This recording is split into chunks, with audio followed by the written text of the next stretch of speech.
উনি আকস্মিকভাবে এই যে 150-200% পানির বিল বৃদ্ধি করেছেন, এটা গোটা নগরবাসীর মধ্যে একটা অশান্তি এবং কুবিরাজ করছে। যদি সিটি কর্পোরেশন অতি সত্বর এই যে বৃদ্ধি করা বিলটা তা কমিয়ে না আনে, নগরবাসী আমরা সিটি কর্পোরেশন ঘেরাও করব। নগরবাসীর সাথে কোনো রকম পরামর্শ না করে, কোনো রকম গণশুনানি না করে অযৌক্তিক হারে, অস্বাভাবিক হারে পানির বিল বাড়ানো হয়েছে। যদি আপনারা এইসব অবৈধ লাইন বৈধ করে দেন, আপনারা 500 টাকা লাগবে না, আপনারা এবারে যে মাসে 1000 টাকা পড়বে যদি এইসব অবৈধ লাইনটা বৈধ করে দেন। দর্শক সবাইকে আমন্ত্রণ বাংলাভিন্ন নিয়মিত আয়োজন আমজনতা বয়ানে। আপনাদের সাথে আছে আমি নাজাত আহমদ প্রকাশত, ক্যামেরা আছেন আহমেদ শাহিন। দর্শক, সিটি কর্পোরেশন কিছুদিন আগে মাসিক পানির বিল বৃদ্ধি করেছে। এ নিয়ে সাধারণ মানুষের মধ্যে দেখা দিয়েছে মিশ্র প্রতিক্রিয়া। অনেকে আবার এই বাড়তি বিল দিতে অনীহা প্রকাশ করছেন। আমজনতার বয়ানে আজকে আমরা শুনবো বাড়তি বিল নিয়ে সাধারণ মানুষ কি বলছেন, তাদের প্রতিক্রিয়াটাই বাকি।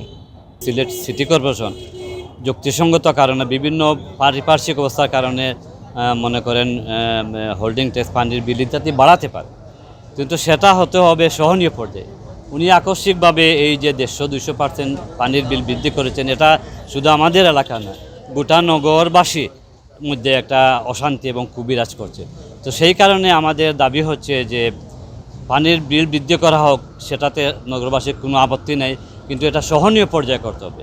হঠাৎ করে 150-200% এটা কোনোভাবেই যুক্তিসঙ্গত হতে পারে না, এবং আমরা জোর দাবি জানাচ্ছি নগরবাসীর কাছে, নগর কর্তৃপক্ষের কাছে পুনর্নির্ধারণ করে এটা যুক্তিসঙ্গত পর্যায়ে নিয়ে আসেন। যদি যুক্তিসঙ্গত পর্যায়ে নিয়ে না আসানো হয়, তাহলে নগরবাসীর মধ্যে কুবিরাজ করবে এবং এটা পরিণত হতে খুব একটা শুভকর হবে না।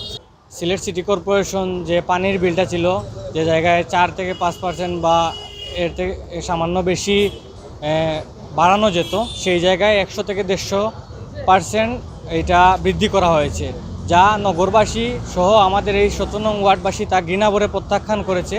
যদি সিটি কর্পোরেশন অতি সত্বর এই যে বৃদ্ধি করা বিলটা তা কমিয়ে না আনে, আমরা বলছি না যে বাড়ানো যাবে না, আমরা বলছি বাড়ানো যাবে, তবে যা সহনশীলভাবে মানে নগরবাসী যাতে তা পরিশোধ করতে পারে সেই আকারে বৃদ্ধি করার জন্য আমরা এখান থেকে এর জোর দাবি জানাচ্ছি। অন্যথায় আমরা নগরবাসী আমরা সিটি কর্পোরেশন ঘেরাও করব। আপনারা জানেন সিলেট নগরীতে সিটি কর্পোরেশন পানির বিল বৃদ্ধি করেছে। নগরবাসীর সাথে কোনো রকম আলাপ আলোচনা না করে, গণশুনানি না করে এই পানির বিল বাড়ানো হয়েছে। শুধুমাত্র একটা পত্রিকাতে একটা বিজ্ঞপ্তি দেওয়া হয়েছিল।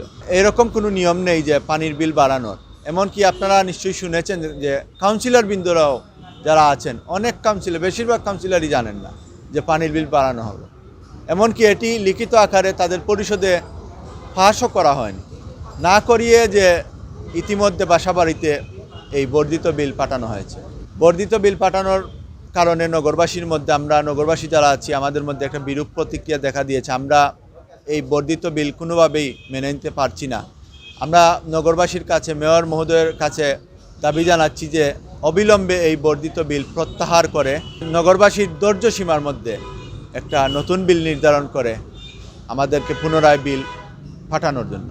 এই সিলেট শহরে অনেক অবৈধ লাইন আছে, যেভাবে হোক অনেক বছর ধরে বিভিন্নভাবে অবৈধ লাইন কিছু আছে, সেইটাকে একটা সুযোগ করে দিয়ে আপনারা যদি সেইটা যদি মিনিমাম একটা ফিস 3-4 মাস বা 6 মাসে একটা যদি মাসিক ফিস নিয়ে এটা যদি আপনারা বৈধ করে দেন, আমার মনে হয় আপনারা 500 টাকা লাগবে না, এবারে যে আপনারা 1000 টাকা করে পাবেন। দর্শক, যেমনটা দেখছিলেন সাধারণ মানুষ বাড়তি বিলতে অনীহা প্রকাশ করছেন, সেই সাথে বিল পুনর্বিবেচনা দাবি জানাচ্ছেন। আমজনতার বয়ান আজকে এখানে শেষ করছি। আগামী পর্বে আবার দেখা হবে।